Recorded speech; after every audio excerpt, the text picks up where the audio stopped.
లేవీకాండం 19వ అధ్యాయం. దేవుడు తన మనస్సును ఆవిష్కరించాడు. దేవుడు తన మనస్సును ఆవిష్కరించాడు. ఎట్లా? అనేక విషయాలు చెప్పాడు. వాటిల్లో కొన్ని విషయాలను తీసుకుని నేను వర్ణిస్తున్నాను. మన దేవుడు పరిశుద్ధుడు. మనము పరిశుద్ధంగా ఉండాలి. మన కుటుంబము పరిశుద్ధంగా ఉండాలి. మన దేశము పవిత్రంగా ఉండాలి. That is the concept of God. ఇశ్రాయేలు దేశాన్ని గురించి దేవుడు ఈ మాటలు ఇస్తున్నప్పుడు, మీ దేశము పరిశుద్ధంగా ఉండేటట్లుగా చూసుకోవాలి. It is the commandment. మన దేశం పేరు భారతదేశం. మన దేశము పవిత్రంగా పరిశుద్ధంగా ఉండేట్టు చూసుకోవటం అంటే స్వచ్ఛ భారత్ కాదు, శుద్ధ భారత్. స్వచ్ఛ భారత్ స్థలాల శుభ్రత, శుద్ధ భారత్ వ్యక్తుల హృదయాల శుభ్రత. నేను ఎప్పుడు కూడా అనుకుంటాను, దేశం యొక్క అత్యున్నత పదవికి అర్హుడైన వాడు శుద్ధ భారత్కు తీసుకెళ్ళాలి దేశాన్ని. శుద్ధ Bharat, what does it mean? ఏమిటి దాని అర్థం? ప్రతి హృదయము యథార్థము, ప్రతి హృదయము చెడును విసర్జించినదై, ప్రతి హృదయము యథార్థత కలిగినదై, ప్రతి హృదయము సత్యము న్యాయముతో నిండినదై, ప్రతి హృదయము తన వలె తన పొరుగు వారిని ప్రేమించినదై ఉండేటట్లుగా ఒక దేశం ఆవిష్కరించబడాలి. అది సాధ్యమవుతుందా? అది సాధ్యమవుతుందా? ఒకసారి ఆలోచించండి. స్క్రిప్చరల్ గా చూస్తున్నప్పుడు ఒక దేశము దేవుని ఎదుట ఇలా కనపడాలి అని అంటే, there is the only one source. That source is the teaching of the word of God. Preach the gospel and teach the doctrine. That should be the only reason, only source for the transformation of the nation. దేశం మార్పు చెందాలి అంటే సువార్త ప్రకటన, వాక్య వివరణ రెండే, మరొకటి లేదు. So that God wanted his people to be holy, so that God has given them the word. అందుకే దేవుడు వారికి వాక్యాన్ని ఇస్తున్నాడు. అందుకే మోషేని పిలిచి చెబుతున్నాడు, give this message to them and ask them to keep my commandments. నా ఆజ్ఞలు పాటించాలి, నా కట్టడలు పాటించాలి, నా శాసనములు, నా విధులను మీరు పాటించాలి. అప్పుడు మీ దేశం వర్ధిల్లుతుంది. అది దేవుడు చెప్పింది. దానికి 29వ వచనంలో బ్యూటిఫుల్ వర్స్ చెప్పాడు. మీ దేశము వ్యభిచరింపక, దుష్కామ ప్రవర్తనతో నిండుకొనక ఉండేటట్లు నీ కుమార్తె వ్యభిచారిణి అగుటకై ఆమెను వేశ్యగా చెయ్యకూడదు. నేను యెహోవాను. Do not profane your daughter by making her a prostitute, lest the land fall into prostitution and the land become full of depravity. అర్థమవుతుందా? ప్రాస్టిట్యూషన్, వ్యభిచారము దేశము నిండిపోకుండానట్లుగా వ్యభిచార వృత్తిలోనికి ఎవడును తన కుమార్తెను వెళ్ళనీయరాదు. This is the message. వ్యభిచారములో పట్టుబడిన వారిని రాళ్లతో కొట్టి చంపమన్నాడు పాత నిబంధనలో. ఎందుకని? నాట్ టు స్ప్రెడ్, ఈ పాపం విస్తరించకుండా, భయంతో చేయకుండా ఉండటానికి. మనుషులు భయం ఉంటే జాగ్రత్తగా ఉంటారు. చట్టము మనుషులకు భయాన్ని ఇస్తుంది, నేర్పిస్తుంది. ఇవాళ ప్రజలకు పోలీస్ అంటే ఎందుకు భయం? కోర్టు అంటే ఎందుకు భయం? జైలు అంటే ఎందుకు భయం? ఆ భయం చేత తమ తప్పును సరి చేసుకోవటానికి, తప్పులో పడకుండా ఉండటానికి జాగ్రత్త పడతారు. హెల్మెట్ పెట్టుకోకపోతే ప్రమాదం మనకా పోలీసులకా? మనకి ప్రమాదం. రోడ్డు మీద యాక్సిడెంట్ అయితే చనిపోయేది మనమా పోలీసా? మనం చనిపోతాం. కాబట్టి హెల్మెట్ పెట్టుకోవటం మనకు మేలైనా మనం పెట్టుకోం, ఎందుకంటే ఇష్టం ఉండదు. ఒక అబ్బాయి అన్నాడు, అంకుల్ క్రాఫ్ చెరిగిపోతుంది అంకుల్ అస్తమానం, అందుకని హెల్మెట్ పెట్టుకోను అన్నాడు. నీ మొహం తగలడు, క్రాఫ్ తర్వాత సంగతి. నీ ప్రాణం పోతే హెల్మెట్ పెట్టుకో, అది చట్టం చేశారు. అర్థమవుతుందా? ప్రియమైన సహోదరుడా, సహోదరి, క్రాఫ్ జరిగిపోతుందని హెల్మెట్ పెట్టుకోకపోతే ప్రాణం ఎవరు కాపాడుతారు? కనుక చట్టం ఎప్పుడు భయాన్ని ఇస్తుంది. మనం చట్టానికి భయపడి ఉంటాం నేర్చుకోవాలి. కొందరికి చట్టం అంటే భయం ఉండదు, చుట్టంగా చేసుకుంటారు. ఏమనంటే we can manage the things with money అనుకుంటారు. సమాజంలో అట్లాంటి వాళ్ళు లేకపోలేదు. వారి వల్ల వారికి నష్టం, సమాజానికి నష్టం. సమాజం పాడైపోతుంది అట్లాంటి వారి వల్ల. కనుక వ్యభిచారము విస్తరించకూడదు. దేశంలో వ్యభిచారం తిష్టవేయకూడదంటే మొట్టమొదట ఒక ఆజ్ఞ ఇచ్చాడు. ఏంటంటే ఒక తండ్రి తన కుమార్తెను జాగ్రత్తగా చూడాలి. ఆమె వ్యభిచారిని కాకుండా చేయాలి. It is the responsibility of the parents to look an to the character of their daughters. జాగ్రత్త. ఇవాళ చాలా మంది తల్లిదండ్రులు యవన కుమార్తెలు ఎట్లా ఉంటున్నారో పట్టించుకోవట్లా. పురుషుల గురించి హెచ్చరిక చేయలేదంటే ఇక్కడ. నా మాట అర్థమైందా? దేవుడు ఆవిడ పురుషుల పక్షపాత. వ్యభిచారం పురుషుడు ఒక్కడ వల్ల స్ప్రెడ్ అవ్వదు. స్త్రీ లేకపోతే వ్యభిచారం ఎక్కడ సాగుద్ది? కనుక పురుషుడు ఒక స్త్రీ లేకుండా వ్యభిచారం చేయలేడు. కనుక ఒక స్త్రీ వ్యభిచారానికి ఒప్పుకోకపోతే పురుషుడు ఆ కార్యం జరిగించలేడు. కనుక దేశము వేశ్యలతో నిండితే పాపముతో నిండిపోతుంది. దాని పర్యవసానం భయంకరంగా ఉంటుంది. ప్రపంచమే అనుభవిస్తోంది వాళ్ళ. అందుకే దేవుడు చెబుతున్నాడు, నీ కుమార్తె వ్యభిచారినిగా ఉండటానికి ఆమెను వేశ్యగా చేయొద్దన్నాడు. ఎందుకంటే వేశ్య వృత్తి వలన వచ్చే డబ్బుతో కుటుంబం బతకటానికి కొన్ని కుటుంబాలు ఆ వృత్తిని ఎంచుకునే ప్రమాదం ఉన్నది. అది అన్యులలో అప్పటికే మోసే కాలానికే ఆ వృత్తి ఉన్నది.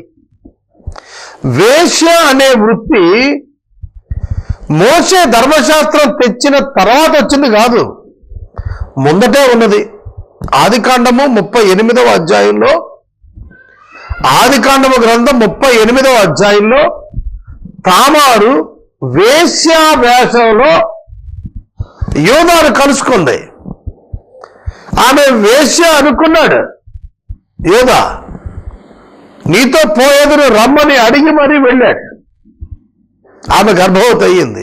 ఆదికాండం 38లో ఆ వేశ్య అక్కడ ఉన్నది, ఆ ప్రాంతంలో అనేది ఎంక్వైరీ చేస్తే ఇక్కడ ఎవరు వేశ్య లేరు అని చెప్పారు.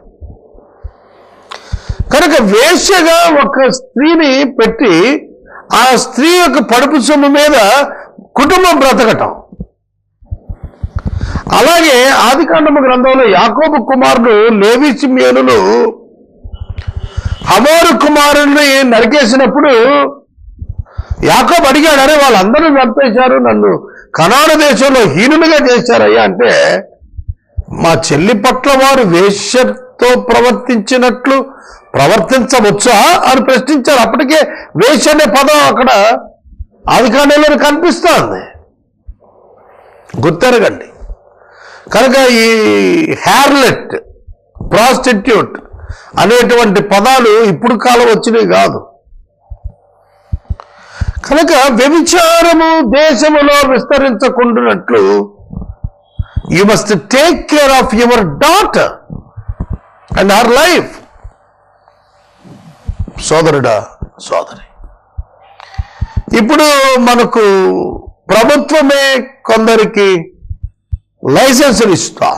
బాంబే సిటీలో లైసెన్స్డ్ సెక్స్ వర్కర్స్ ఉన్నారు.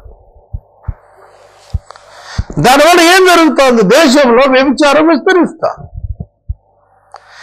దానికి చాలా కారణాలు ఉంటాయి. సుప్రీంకోర్టు కూడా దాన్ని ఎండార్స్ చేసి మరి శాసనం చేయమని చెబుతుంది. కనుక దేవుని యొక్క శాసనం ఏం చెబుతుంది? మానవుల యొక్క శాసనం, మానవుడు పాపాన్ని కంట్రోల్ చేయలేక ఇంకా విచ్ఛిన్నం కాకుండా ఉండటానికి ఎంతో కొంత కంట్రోల్ చేద్దాం అన్నట్టుగా, ఈ మధ్యన మినిస్టర్ గారు బీరు సీసా హెల్త్ డ్రింక్ అన్నట్టుగా వారి వివరణ నేను విన్నాను. ఎట్లా హెల్త్ డ్రింక్ అంటే అది సారాతో కంపేర్ చేస్తే హెల్త్ డ్రింక్ అన్నట్ట.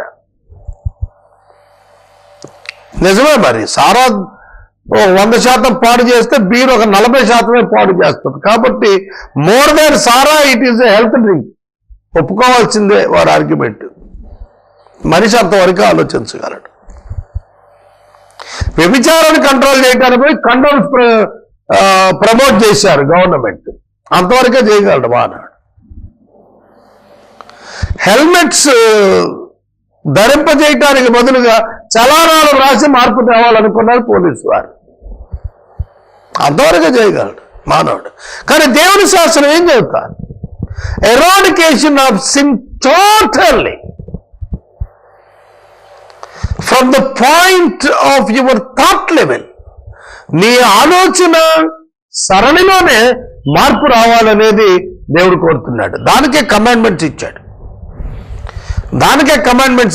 Man will do the sin because he is the sinner కదా అని చెప్పి దేవుడు తన బిడ్డలను ఒప్పుకోవాలి, ఎందుకంటే ధర్మశాస్త్రం ఇచ్చాడు. ఇప్పుడు క్రైస్తవుడు పాపం చేయటానికి వీల్లేదు. God doesn't allow that because he has the Holy Spirit indwelling in the person of in the believer. విశ్వాసంలో పరిశుద్ధాత్మ దేవుడు ఉన్నాడు, పాపం చేయడానికి వీల్లేదు, అంతే. అర్థమవుతుందా? God doesn't spare that. దేవుడు దాన్ని ఒప్పుకోడు. దేవుడిని అర్థం చేసుకోండి. ఓల్డ్ టెస్టిమెంట్ కంటే న్యూ టెస్టిమెంట్ మరింత బ్రైట్ లైఫ్, బ్రైట్ ఫ్యూచర్ ఉండేటట్లుగా నిర్మాణం చేసుకోమంది. మరింత అధిక పరిశుద్ధతలోనికి నడవమంది కొత్త నిబంధన. పాత నిబంధనలో క్రియను గురించిన ఖండనిస్తే కొత్త నిబంధనలో తలంపు విషయమైన ఖండనలోకి వెళ్ళాడు. గుర్తుపెట్టుకోండి, ఒక స్త్రీని మోహపు చూపుతో చూచినవాడు అప్పుడే ఆమెతో వ్యభిచరించిన వాడు అయ్యాడన్నాడు. ఒక పురుషుడు తన యవనకాల భార్యను విడిచిపెడితే ఆమెను వేశ్యను చేసిన వాడు అవుతాడన్నాడు. వ్యభిచారణ చేసిన వాడు అవుతాడు, జాగ్రత్త అన్నాడు. విడవబడిన దాన్ని పెళ్లి చేసుకున్నవాడు వ్యభిచారం చేస్తున్నవాడు అన్నాడు, జాగ్రత్త. ఇవాళ డైవర్స్, రీమ్యారేజ్ ఎక్కడికక్కడే. Bible didn't allow this. భర్త బతికుండగా remarriage by taking divorce was not allowed. భర్తతో సమాధాన పడటమే ఉంది తప్ప భర్తను వదిలిపెట్టి వేరొక పురుషునికి చేరిపోవటం లేదు. It is condemned in the Bible. కనుక చాలా biological need. Sex is the biological need. God arranged marriage for that and honored the marriage in all.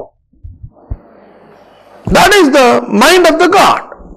దేవుని యొక్క ఉద్దేశం అది, దేవుని యొక్క మనసు అది. ఏదో విధంగా కోరిక తీర్చుకోవాలనేది మానవుని విధానం తప్ప దేవుని విధానం కాదు. డబ్బున్నవాడు చాలా సౌఖ్యంగా బతుకుతూ, విలాసవంతంగా బతుకుతూ, తన కోరికలు డబ్బుతో నెరవేర్చేసుకోవటానికి తన శరీరాన్ని అపవిత్రపరచుకోమని బైబిల్ చెప్పదు. నువ్వెంత ధనవంతుడు అయినా నీకును పేదవాడికి ఒకటే చట్టం, దైవ చట్టం. You should not make an adultery. నువ్వు వ్యభిచరించకూడదు, అంతే. నాకు డబ్బు ఉందండి, వాళ్ళకి ఇష్టమైంది, నాకు ఇష్టమైంది, దానిదే ఉందంటే your government May accept, but our God cannot accept. నీ చట్టం ఒప్పుకోవచ్చు, దైవ చట్టం ఒప్పుకోదు. నేను మనవి చేస్తున్నాను, మన కాన్స్టిట్యూషన్ కంటే కూడా Bible more rigid and more holy. చాలా పాప విషయంలో ఖండన ఖచ్చితంగా ఉంటుంది, మరియు పరిశుద్ధంగా ఉంటుంది, తెలుసునా? కనుక as a Christian you have more responsibility to lead your life Holi in the world.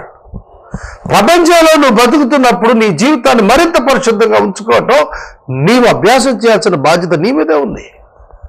ఇది నువ్వు నేర్చుకోవాలి. తర్వాత వ్యభిచారం విషయం చెప్పి ప్రభువు, నేను యెహోవాను, నీ కుమార్తెను వ్యభిచారిణిగా చేయకూడదు, ఆమెను వేషిగా ఉండటానికి నువ్వు అనుమతించకూడదు.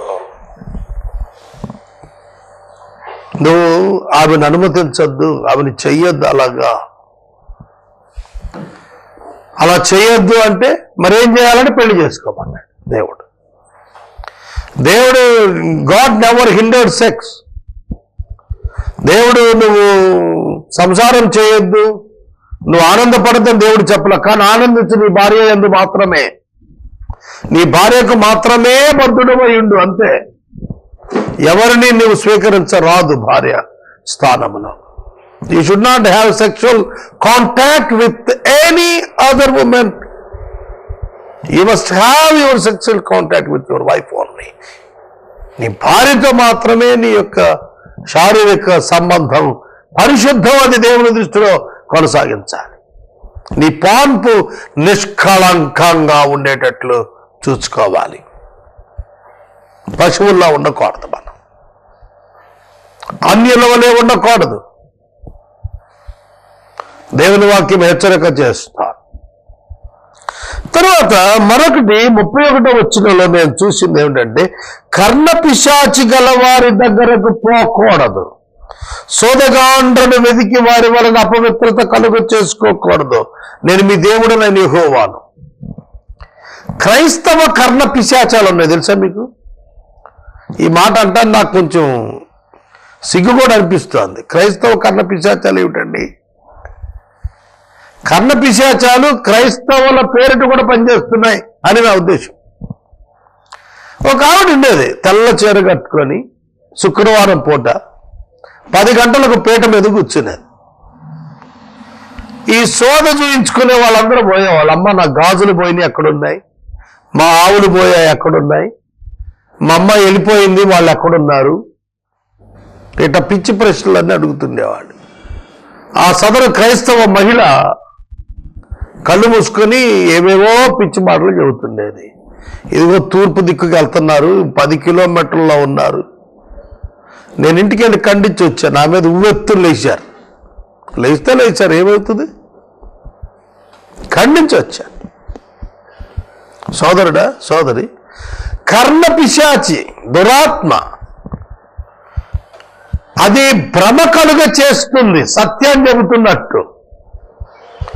దాని చేతిలో ఏమి లేదే, సమస్తం దేవుని చేతిలో ఉంటుంది. కర్ణ పిశాచి చేతిలో ఎందుకు ఉంటుంది? It bluffs you, it blames, ఇది మిమ్మల్ని భ్రమలోకి తీసుకెళ్తుంది, సత్యంలో తీసుకెళ్తుంది. సౌలు కర్ణ పిశాచి దగ్గరికి పోయాడు. సమూయేలును రప్పించమని కర్ణ పిశాచి దగ్గరికి వెళ్ళాడు. నాకొక్క మాట చెప్పండి, ఒక్కసారి ప్రభు సన్నిధికి వెళ్ళిన వాడిని కర్ణ పిశాచి తీసుకొచ్చి చూపించగలుగుతుందా?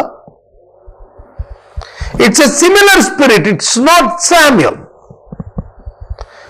అది సిమిలర్ స్పిరిట్. రేపు నువ్వు కూడా నా దగ్గర ఉంటావు అని చెప్పింది. అది అర్థమవుతుందా?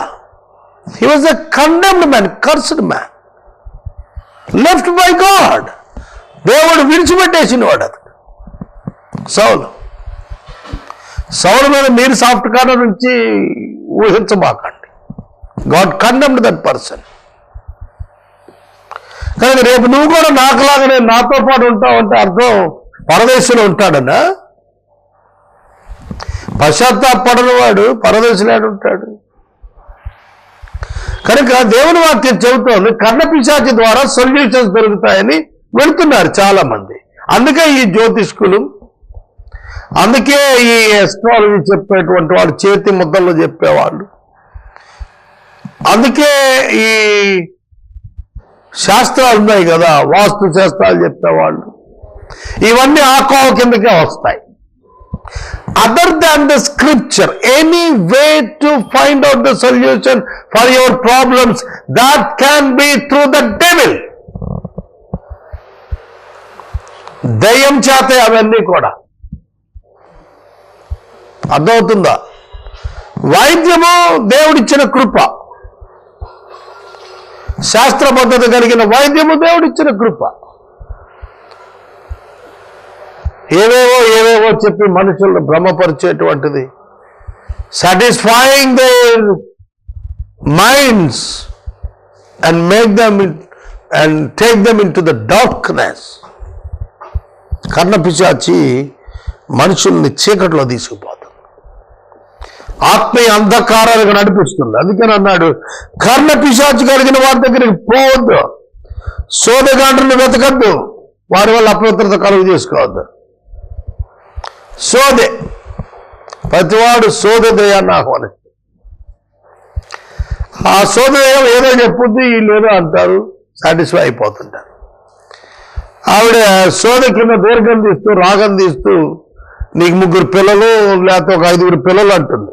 సోదగాండ్రను వెదకి వారి వలన అపవిత్రత కలుగు చేసుకోకూడదు, నేను యెహోవాను అన్నాడు. It is nothing but giving the place of God to the devil. దేవుని యొక్క స్థానాన్ని సాతానికి ఇవ్వటమే, దేవుని స్థానాన్ని సాతానికి ఇవ్వటమేనండి. అది ఎంతవరకు కరెక్ట్? అది ఖచ్చితంగా కానే కాదు. సహోదరుడా, సహోదరి, దేవుడు మనకు భవిష్యత్తు చెప్పటానికి ఇష్టపడలేదు, ఎందుకంటే మనకు అనవసరం. సోద దగ్గర మనం తెలుసుకునేది ఏంటంటే భవిష్యత్తే. అక్కడే మనం నష్టపోతున్నాం.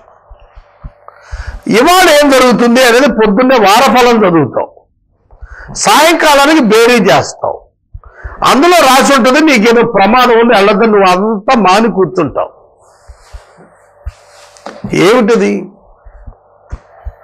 చాలా సందర్భాల్లో వారఫలాల్లో రాసినవి నాకు సంభవించినట్టుగా వచ్చేవి నాకు, కానీ వాటిని పరీక్షిస్తే అదంతా కూడా అబద్ధమే. కొన్ని విశేషాలు మనకు అలా అనిపిస్తాయి. సాతాను మనకు భ్రమ కలిగిస్తాడు. సహోదరుడా, సహోదరి, ఈ భ్రమ నుండి మనం తప్పించుకోవాలి. భ్రమ అంటే ఏమిటి? అలాగే ఉన్నట్టు అనిపిస్తుంది, అవును కదా? భ్రమ అంటేనే అలాగే ఉందనిపిస్తుంది. ఎండమావులు అరణ్యములో నీటి కొలనుల వలె కనబడతాయి, దగ్గరికి వెళితే అది ఇసకే.